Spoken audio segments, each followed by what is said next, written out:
শুভ 25শে বৈশাখ আর সব কবিগুরু রবীন্দ্রনাথ ঠাকুরের আজকে জন্মবার্ষিকী। তো চলুন আমিও আমার তরফ থেকে একটা ছোট্ট কিছু উপস্থাপনা করছি। যদি কিছু ভুল হয়ে যায় আগেই বলছি ক্ষমা করে দেবেন।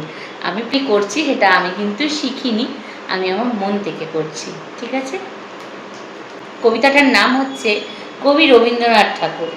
কবিতাটা লিখেছেন দীননাথ মণ্ডল আর উপস্থাপনা করছি আমি ঝিলিক রায়। বিশ্বজুড়ে বাংলা ভাষা ছড়িয়ে দিলে তুমি, ধন্য হলো তোমার আলোয় মোদের মাতৃভূমি। গল্প, কাব্য, নাট্যকলা, উপন্যাস আর গান অমর হয়ে রইলে তুমি বিশ্ববাসীর প্রাণ।